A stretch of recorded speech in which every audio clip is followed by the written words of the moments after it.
I've been driving trucks for over 15 years now, and I've seen just about everything you can imagine on America's highways. Road rage incidents, terrible accidents, wildlife doing crazy things in the middle of the night. But nothing, and I mean absolutely nothing, prepared me for what I saw on Interstate 80 in the Pennsylvania mountains during my second year on the road. It was late October, somewhere around 2003, and I was still green enough that I'd take any route, any time, just to prove I could handle it. I'd picked up a load in Ohio that needed to be in New Jersey by morning, which meant driving through the night across Pennsylvania's mountainous terrain. If you've never driven I-80 through central Pennsylvania at night, let me paint you a picture. It's dark. Not city dark, not suburb dark. I'm talking about the kind of darkness that feels alive, that presses against your windshield like it's trying to get inside your cab. The mountains rise up on both sides of you, covered in dense forest that seems to go on forever. During the day, it's beautiful in a rugged sort of way. At night, it's just endless walls of black trees disappearing into blacker sky. Your headlights only reach so far, and beyond that cone of light, there's just nothing. Or at least, that's what you tell yourself. I'd been on the road for about 6 hours when I hit that stretch of I-80 that winds through the Appalachian ridges. The highway snakes through the mountains, tight curves that require your full attention, especially when you're hauling a loaded trailer. I was running a box truck at the time, not a full semi, but it was heavy enough that I had to respect the physics of those mountain curves. About an hour into the mountain section, I spotted taillights ahead of me, another trucker, running a flatbed loaded with what looked like construction equipment. This guy was moving fast, really pushing it through those curves like he'd driven this route 1,000 times and knew every turn by heart. I tried to keep up with him, partly because having another driver ahead of you on a lonely stretch of highway makes you feel less isolated, and partly because I was young and stupid and wanted to prove I could drive as well as the veterans. But after about 20 minutes of trying to match his pace, I started falling behind. I could feel my truck leaning on the curves, the weight shifting in ways that made my stomach clench. The tires were squealing slightly, and I knew I was pushing my luck. I'm not suicidal, so I backed off the gas and let the flatbed's taillights pull away from me, disappearing around a curve and leaving me alone again with my headlights and the darkness. My mouth was dry from the adrenaline of trying to keep up, so I reached down for the Monster energy drink I'd wedged into the cup holder.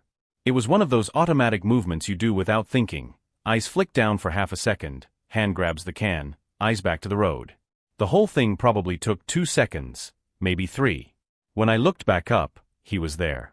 A man was standing just off the right shoulder of the highway, maybe 15 feet from the road, right at the tree line where the forest began. My headlights caught him full on, illuminated him as clearly as if it were daytime. And I'm not talking about some hitchhiker in modern clothes or a hunter in an orange vest. This man was wearing a full military uniform that looked like something out of a history book. The coat was dark blue with buff-colored facings, the kind you see in paintings of the American Revolution. He wore a tricorn hat, and he was holding a musket, a long-barreled flintlock rifle, at his side like he was standing at attention. Even from the distance and the speed I was traveling, I could see details. The crossbelt over his chest, the cartridge box at his hip, the gaiters wrapped around his lower legs. But it was his face that froze my blood. He was staring directly at me. Not at the road, not at my headlights, at me through the windshield, like he could see right into the cab. His expression was intense, focused, almost desperate. His eyes locked onto mine, and even though I was doing 50 miles an hour and he should have been a blur, that moment stretched out. Time felt weird, elastic. I had my windows down because the cab heater was running too hot and I'd wanted fresh air. In that eternal second as I approached him, I heard nothing. No forest sounds, no wind, no rumble from my own engine. Just this crushing silence that felt wrong. Then, as my truck drew even with him, the soldier started moving. But he didn't run away or turn his back. He began walking backward, deeper into the tree line, his eyes never leaving mine. He was backing into the forest slowly, deliberately, still staring at me with that desperate intensity. His musket stayed at his side, and his mouth was moving like he was saying something, but I couldn't hear any words. I craned my neck to keep watching him as I passed, and that's when it happened. He was maybe 10 feet into the trees, still clearly visible in my headlights, still walking backward, still staring at me, and then he just vanished. Not like he stepped behind a tree or ducked down. He literally disappeared mid-step, mid-stride, like someone had turned off a switch. 1 second he was there, solid and real, and the next second there was just empty forest. What the hell? I said out loud, my voice sounding strange in the cab. I checked my mirrors frantically, but there was nothing behind me except dark highway and darker trees. My hands were gripping the steering wheel so tight that my knuckles had gone white. And then the cold hit. The temperature inside my cab dropped like I'd driven into a freezer. I could see my breath fogging in front of my face. The warm air that had been blowing from my heater turned ice cold. I started shivering uncontrollably, my teeth actually chattering. I cranked the windows up as fast as I could, turned the heater to maximum, but it didn't help. The cold was inside the cab with me, seeping into my bones.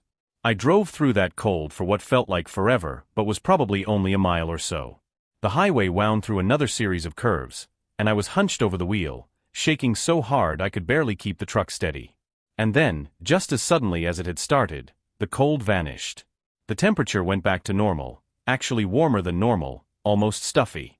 I could feel sweat breaking out on my forehead even as my body was still shivering from the cold. But worse than the cold was the sadness. It hit me right after the temperature changed, this overwhelming wave of grief and despair that made my chest feel like someone was crushing it.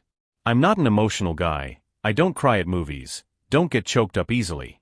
But I felt tears running down my face, and I didn't even know why I was crying. It wasn't my sadness, if that makes any sense.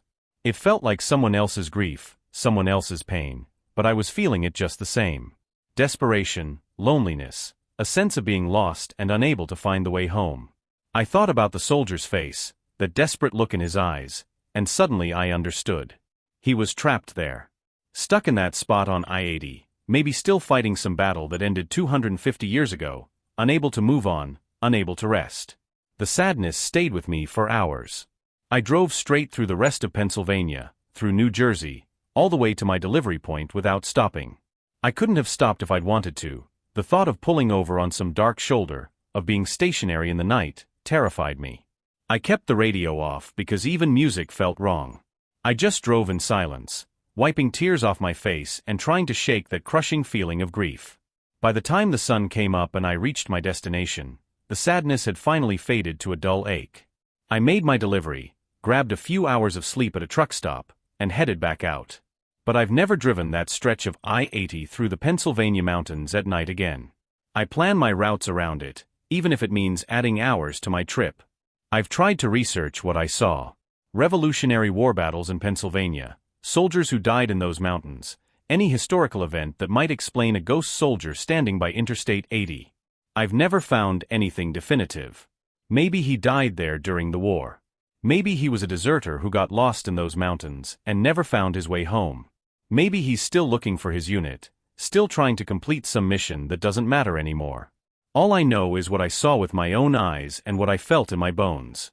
That soldier is real, or at least he was real once, and some part of him is still there on I-80, trapped in the Pennsylvania darkness, waiting for something or someone that will never come. I'm not crazy. I'm not prone to hallucinations. I saw what I saw.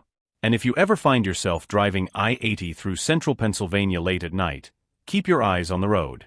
Because some things are better left unseen, and some questions are better left unanswered. That soldier has been waiting for more than 2 centuries. And God help me, I think he'll be waiting 2 centuries more. I don't believe in ghosts. Or at least, I didn't until that night on Interstate 80 in central Pennsylvania. Now I don't know what I believe, except that there are things in the darkness that can leave dents in steel and terror in your soul. It was November 2001, around 3 a.m. I was hauling auto parts from Pittsburgh to Newark, New Jersey, a route I'd run dozens of times. The weather was clear, traffic was light, and I was making good time until my eyelids started getting heavy somewhere in central Pennsylvania. I'd been fighting off yawns for 30 minutes, and I knew better than to push through exhaustion. That's how truckers end up dead. I spotted a pull-off area ahead, not a proper rest stop, just a widened shoulder where truckers sometimes park for a quick nap. 2 other big rigs were already there, sitting dark and quiet with their curtains drawn. The sight was reassuring. Other drivers had deemed it safe enough. I backed my truck into position, third in line, and killed the engine. The area was surrounded by dense forest on 3 sides, silent and still. I climbed into the sleeper cab, set my alarm for 6 a.m., and was asleep within minutes.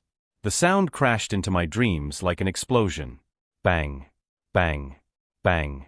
3 massive blows against my passenger door, so violent the entire truck shook. My head cracked against the ceiling as I jerked awake, heart hammering. "Who's there?" I shouted into the darkness. "What do you want?" Silence. Complete, suffocating silence.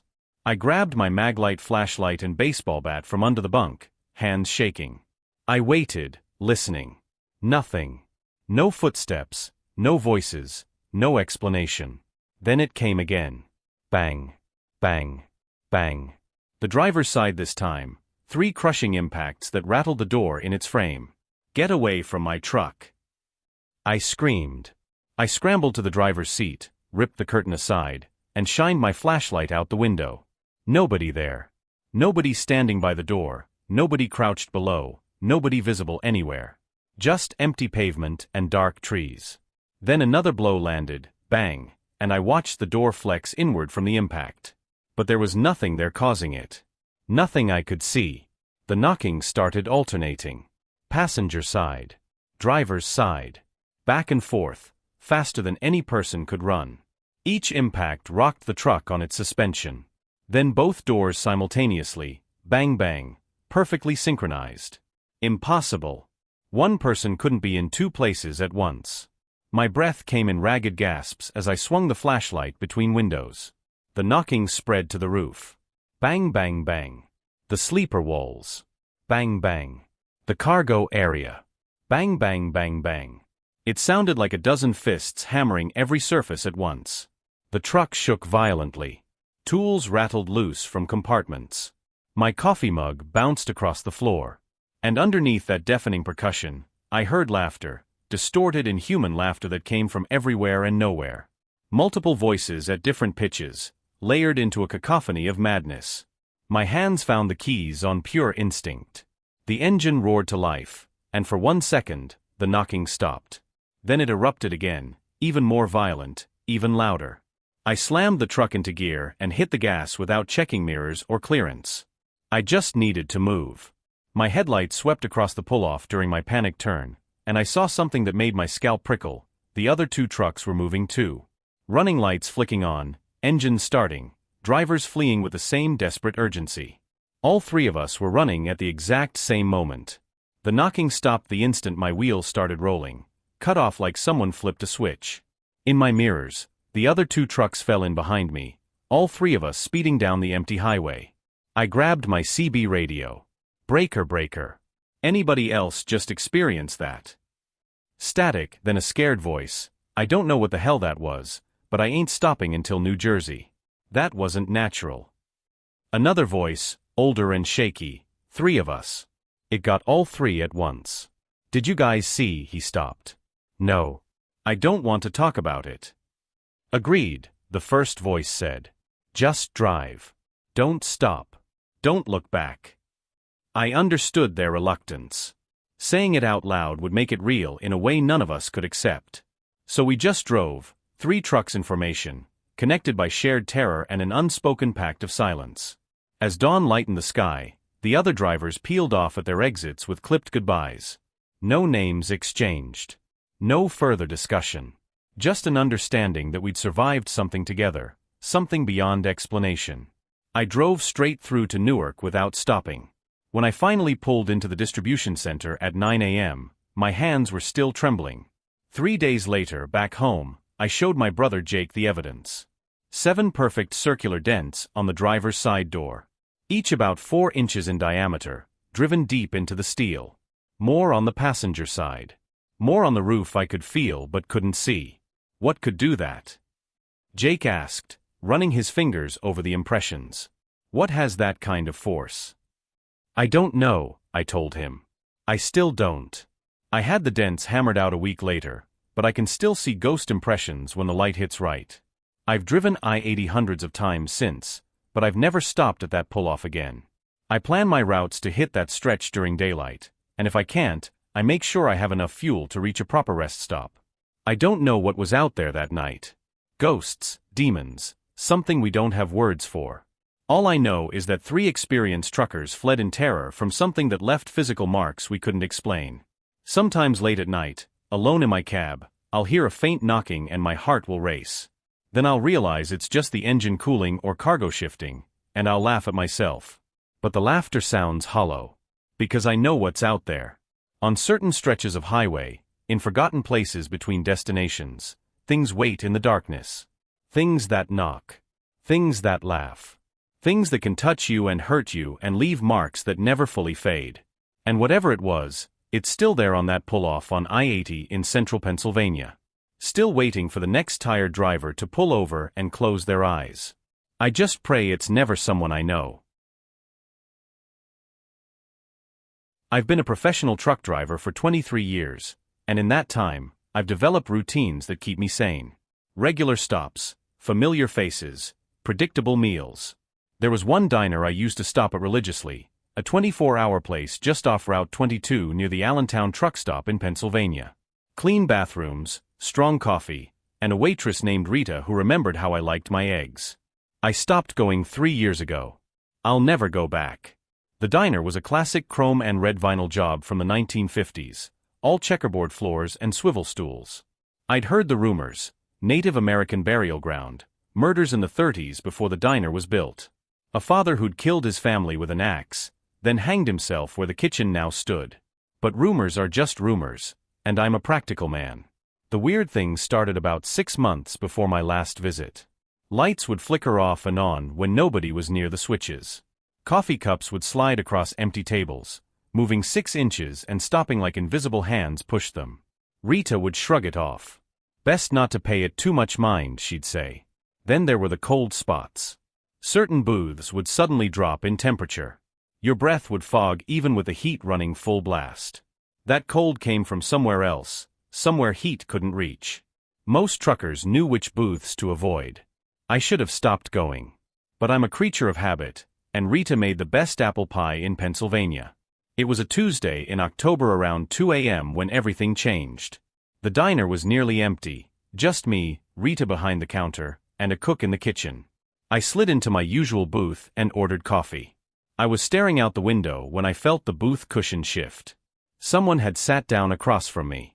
I looked up startled. I hadn't heard footsteps or the door. The man was old, maybe 70 or 80, with a deeply lined face and wispy white hair.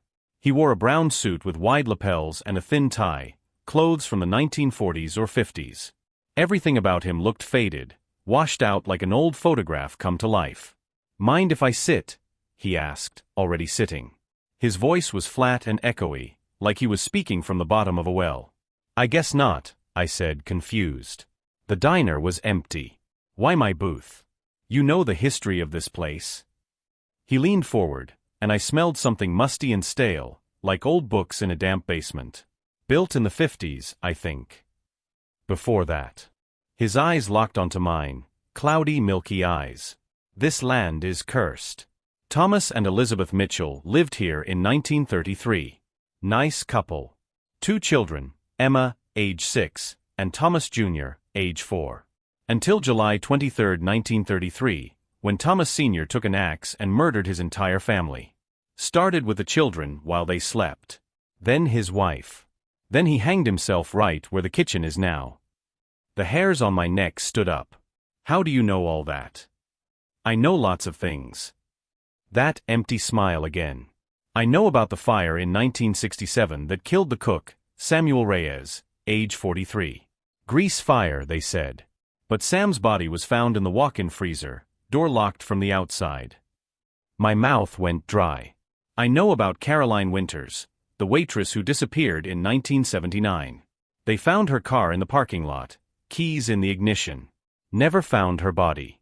But sometimes, late at night, people see her looking out that window." He pointed behind me, and I refused to turn around. "I know about the owners in 1985 who tried to seal off the basement when they kept hearing voices. Poured concrete over the stairs. But the voices didn't stop. They just got angrier." "Who are you?" I whispered. "Someone who knows what's underneath this place. Not just the burial ground. Deeper. Something that was here long before anyone. Something that feeds on the land, on the people, on the fear. The overhead light dimmed. This diner was built on a wound in the world. And wounds like that never heal. I wanted to run but felt frozen, pinned by those cloudy eyes. "You're a regular," he said softly. "You come here often. That means it knows you. It's tasted you. Every cup of coffee, every meal, you're feeding it. And eventually, it'll want more than a taste." I glanced down at my coffee, needing to break the spell of his words. When I looked up to respond, he was gone. The booth across from me was empty. No old man, no faded suit, nothing. I looked around frantically. The diner was exactly as it had been. Rita at the counter, the cook in the kitchen, no one else. "Rita." I called out, voice cracking. "Did you see that?" She walked over. "See what, hon?" "The old man. The one sitting here." She looked at the empty booth, then at me with concern. "Tom, there's nobody there. I've been watching you for 10 minutes, and you've been sitting alone, talking to yourself." My blood turned to ice. No. He was right there. Old guy, brown suit. Tom. She put her hand on my shoulder. "You've been alone this whole time. I was worried about you." I threw a 20 on the table and ran. Didn't stop until I was back in my truck, doors locked, engine running. My hands shook so badly I could barely grip the wheel. I pulled out my phone and started searching. Thomas and Elizabeth Mitchell. July 23, 1933. I found it in digitized newspaper archives. Local man kills family, self. The details matched exactly. Samuel Reyes. 1967. Cook dies in freak accident. Found in the freezer. Caroline Winters. 1979. Waitress missing. Every single thing he told me was true. Documented. Real. But Rita had been watching me. I'd been talking to an empty booth. I've driven past that diner 50 times since that night. Never stopped. Never been tempted. Sometimes I see truckers going in, and I want to warn them. Want to tell them about the cold spots and sliding coffee cups and the old man who tells stories that shouldn't be possible. But who would believe me? Maybe I hallucinated the whole thing. Except I still have the list. After I left, I wrote down everything he told me, every name, every date, every detail. I keep it in my glove box. When I'm tempted to think it was all in my head, I pull out that list and remember. I remember his cloudy eyes. His empty smile. His warning, "It knows you now." Sometimes, late at night on empty highways, I'll catch a whiff of something musty and old. I'll glance in my rearview mirror and for just a second, I'll think I see someone in the sleeper cab behind me. An old man in a brown suit, watching with cloudy eyes. And I'll drive faster, put more miles between me and Allentown, and pray that whatever's under that diner stays put. But I don't think it will. I think it's patient. I think it's waiting. And I think, eventually, I'll have to go back. I've always considered myself a rational man. 20 years driving trucks across America will do that to you. You see enough ordinary strangeness that you stop looking for supernatural explanations. Until that night, on the Pennsylvania Turnpike. It was late September, maybe 2 in the morning, and I was hauling electronics from Ohio to Philadelphia. The Pennsylvania Turnpike cuts through some of the most isolated rural territory in the state. Miles of farmland and forest with nothing but darkness pressing in from all sides. I'd been driving for about 11 hours when exhaustion hit hard. My eyes were burning, and I'd caught myself drifting toward the shoulder twice. I knew the signs. Push through that kind of tired and you wake up wrapped around a guardrail, if you wake up at all. A rest area appeared ahead. Just a small pull-off with a few parking spaces and a standalone bathroom building. 3 other vehicles were there, 2 cars near the bathroom and a panel van at the far end. I deliberately parked away from them, backing into a spot at the opposite end. The isolation never bothered me. I preferred it. I killed the engine, climbed into the sleeper cab, and was unconscious within minutes. I woke suddenly with my bladder screaming. The dashboard clock read 4:47 a.m. I'd slept almost 3 hours. I pulled on my boots and jacket and climbed back into the driver's seat. The rest area was completely dark. No streetlights, nothing but pale moonlight through thin clouds. The other vehicles were gone. I was alone. I switched on my headlights to illuminate the path to the bathroom. The high beams cut through the night, throwing harsh white light across the empty parking lot. That's when I saw her. A woman stood about 20 feet directly in front of my truck, caught perfectly in the headlight beams. She wore a white dress, not modern, but something old-fashioned and flowing, like from the early 1900s. Her dark hair hung loose around her shoulders. She was completely still, staring directly at my windshield. Staring directly at me. My first thought was confusion. Where had she come from? There were no other vehicles, no houses visible anywhere, nothing but empty farmland stretching into darkness. What was a woman doing out here at 5 in the morning, standing alone in the middle of a rest area? She didn't move. Didn't wave for help, didn't call out, didn't show any sign of distress. She just stood there, frozen in my headlights. That's when the cold hit me. A deep, bone-penetrating chill that had nothing to do with the September night. It started in my chest and radiated outward, making my hands shake and my breath come shallow. The temperature inside my cab hadn't changed, but I felt cold in a way that had nothing to do with weather. I looked at her face, trying to see her features. The headlights were bright enough that I should have seen details, but something was wrong. Her face was too smooth, too blank. No expression at all. Her eyes were just dark hollows, and her mouth was a flat line. She looked like a mannequin, like something pretending to be human but not quite getting it right. My bladder was forgotten. My exhaustion was forgotten. Every instinct screamed that something was very, very wrong. This wasn't danger in any conventional sense. This was something fundamentally wrong. The woman didn't blink. Didn't breathe. Just stared with those empty eyes. I sat frozen, hands gripping the steering wheel, unable to look away. Part of me wanted to get out and ask if she needed help. But a larger part, the part that had kept me alive through 2 decades of trucking, was screaming at me to start the engine and get the hell out. I don't know how long we stayed like that. Her standing motionless in my headlights, me gripping the wheel. Time felt stretched thin. It could have been 10 seconds or 10 minutes. Then I heard it, the rumble of another truck passing on the turnpike behind me. The sound broke whatever spell held me. I glanced up at my rearview mirror, an automatic response to check the passing traffic. The truck flashed by, its running lights briefly visible. The whole glance took maybe 2 seconds.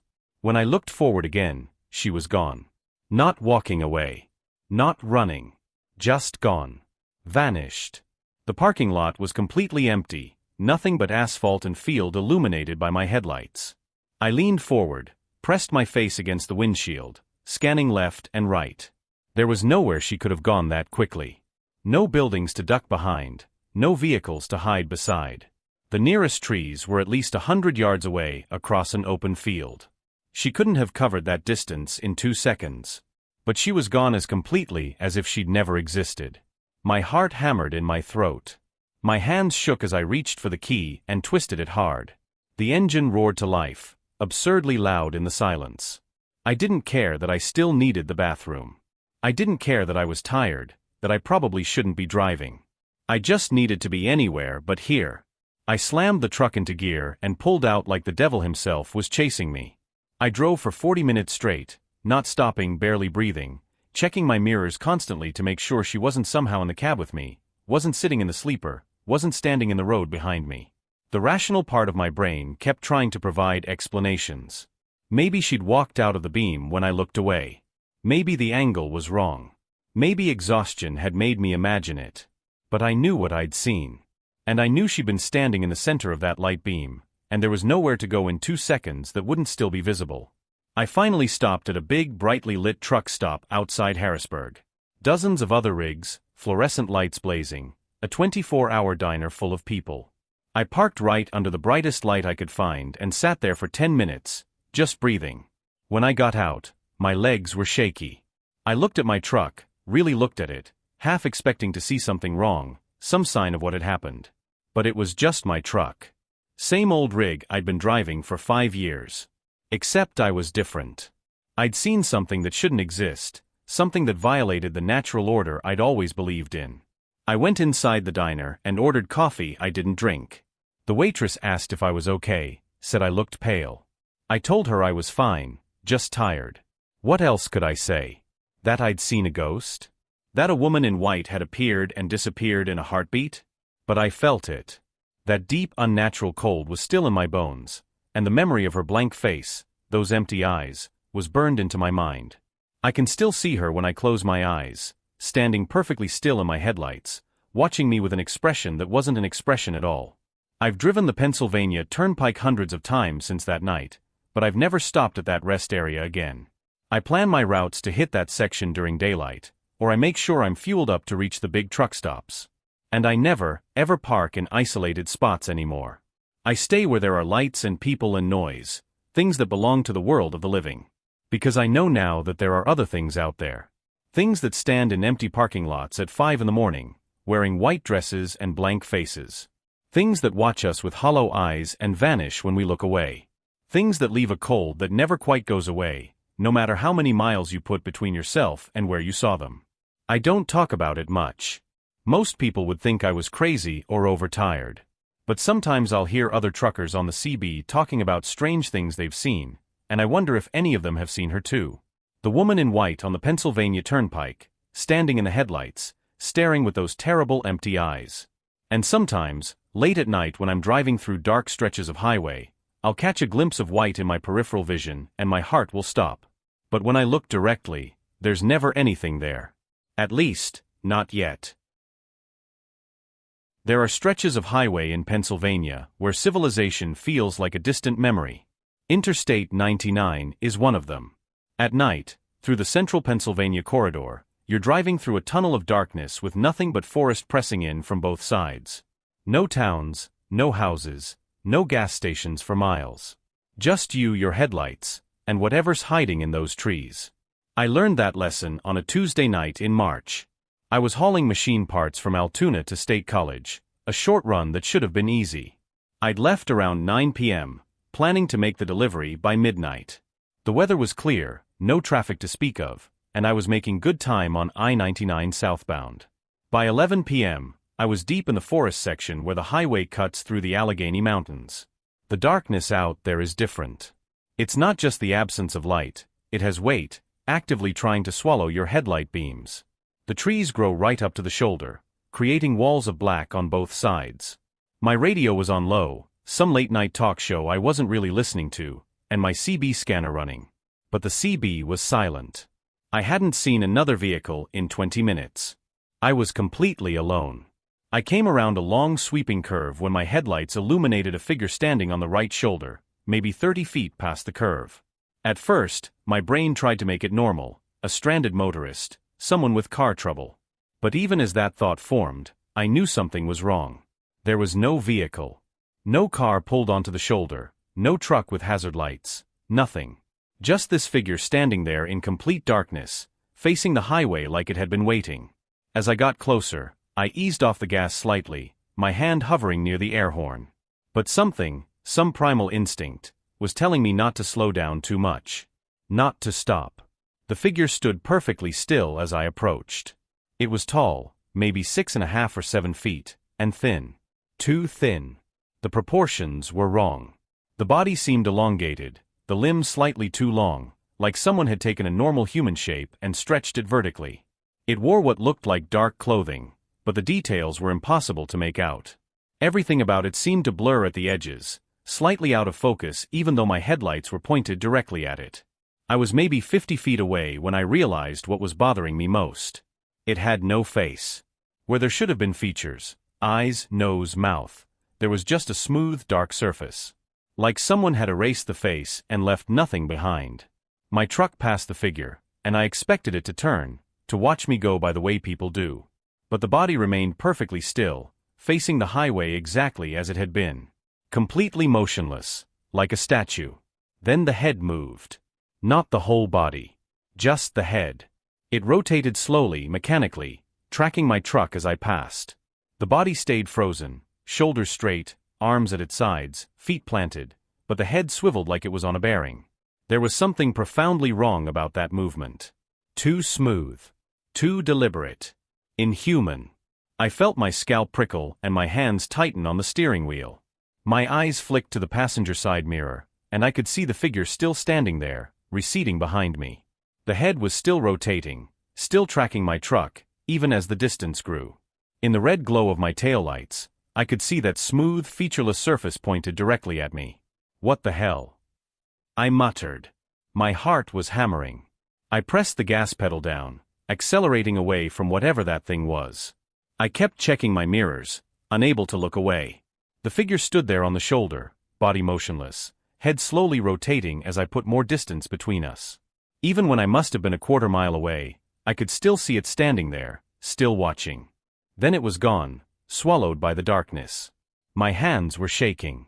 I reached for the CB radio, keying the mic with trembling fingers. Breaker, breaker, this is southbound I-99 near mile marker 72. Anyone else on this stretch? Anyone seeing anything weird? Static. I waited, then tried again. Any drivers on I-99 southbound? There's something, standing on the shoulder near marker 72. No vehicle, just standing there. Anyone copy? Finally, a voice crackled through. This is northbound on 99, just past 72 about 10 minutes ago. Didn't see nothing, buddy.